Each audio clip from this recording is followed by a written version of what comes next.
You know how some politicians promise to serve the people but end up serving themselves?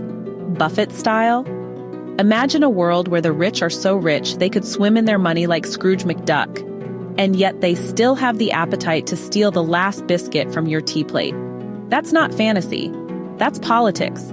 And in today's book, we're stepping right into that world, guided by one of Nigeria's sharpest storytellers, who knows how to make you laugh, frown, and question your life choices, all in a single page.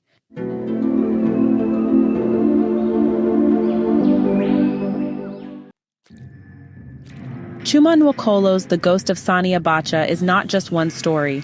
It's 26 short stories, each one a self-contained little grenade, quietly ticking until, boom, it explodes in your mind, and you're left wondering if you just read fiction or an eerily accurate political prophecy. The book dances across themes: love, politics, values, religion, greed. With characters so believable you might think Chuma has been secretly eavesdropping on your neighbors. Or worse, your family WhatsApp group. Let's walk through some of them. Ma Rebecca is a woman you might describe as unlucky in love.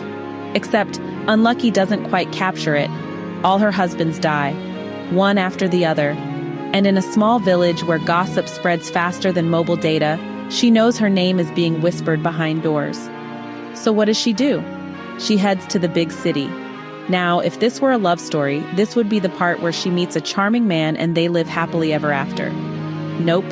Instead, she steals a child and takes it back to the village.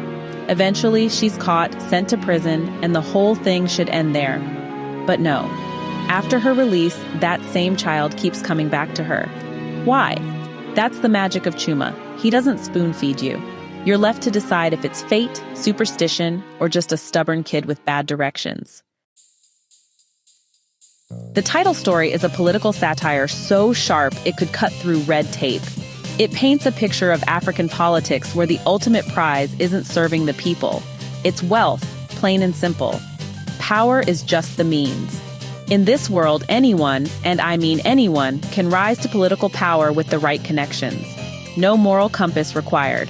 And once they're in, their biggest achievement is getting richer. Sound familiar?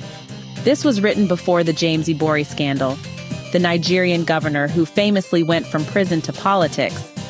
But it might as well have been ripped straight from the headlines. Picture this. A whale washes up at the beachfront of a small community. Jackpot! Suddenly, 3 villages are united in the great feast of the century. There's whale roast, whale kebabs, whale barbecue, even whale-flavored tea if you're feeling experimental. But here's the thing. Abundance has consequences. Before long, everyone's clutching their stomachs, realizing too much of a good thing is, well, bad. But the feast doesn't stop. People keep hoarding, storing, grabbing more than they need, because deep down, they fear the feast will end. It's a clever metaphor for political greed. In Chuma's world and in reality, the rich aren't rich because they have enough. They're rich because enough doesn't exist. And the poor? Given the chance, they'll grab what they can too. It's a mirror we might not like to look into, but there it is. This one's an emotional roller coaster. Phiri rises through the ranks in the civil service, not because of competence, but because of political connections. Those without such connections, they get sidelined no matter how capable. It's a commentary on how politics can breed inefficiency, rewarding loyalty over merit. But Chuma layers it with more than just workplace politics. It's about belief, anxiety, and how quickly fortunes can change. You start hopeful for Phiri, and end up shaking your head muttering, "I knew it." The longest story in the collection is a love story, except not the soft, fluffy kind. It's a tale of what happens when misinformation and poor communication ruin something that could have been beautiful. Here, Chuma's strength with female characters shines. He captures their emotions, frustrations, and quiet resilience with an authenticity that's rare. This isn't the kind of male author who writes women as mysterious, otherworldly beings. No, his women feel real, messy, complicated, and human. All of these stories, and 21 more, live in The Ghost of Sani Abacha by Chuma Nwokolo. What makes Chuma special isn't just his storytelling, it's the way he writes as if language itself is his playground. Words aren't just tools, they're colors, spices, musical notes. He doesn't just tell you a thing, he paints it, seasons it, gives it texture.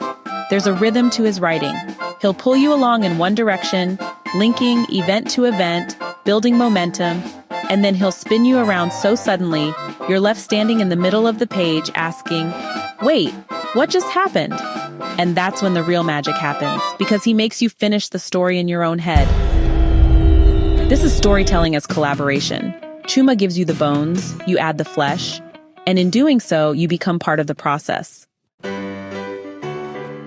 The central themes that run through this collection include, first, political corruption, not just in Nigeria, but anywhere power is treated as a personal ATM. Second, greed and gluttony, the idea that enough is never enough. Third, communication, or, the lack of it. Many conflicts in these stories are rooted in misinformation and silence. Fourth, human resilience. Whether it's love, politics, or survival, his characters endure. And fifth, reader as co-author. By leaving gaps, Chuma invites you to actively imagine. Chuma Nwokolo isn't just a writer.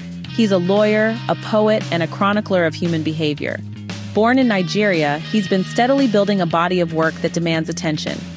He's not riding on the coattails of literary giants before him. He's carving his own path with a voice that's fresh but grounded in a deep love for language. If we're not careful, if we spend all our time romanticizing the older generations of African literature, we risk missing out on talents like him while they're still here to be celebrated. The Ghost of Sani Abacha isn't a book you just read and put down. It's a book you argue with, laugh at, get annoyed with, and think about long after you've turned the last page. It's political, it's personal, and it's playful, sometimes all in the same paragraph. If you like stories that don't just entertain but pull you into the act of storytelling itself, then this one's worth your time. Just maybe don't read Gluttony while eating. Hey, thanks so much for hanging out with me today. If you're interested in diving deeper into this book, I've left some links down in the description. You can use it to grab yourself a copy and keep the adventure going. And if you're in the mood for more great reads, don't go just yet. Click on one of the videos popping up right now that I think you'll love. And don't forget to give this review a like, leave a comment, or even subscribe if you'd like to see more. Every bit of support helps us grow this little community of book lovers. See you in the next one.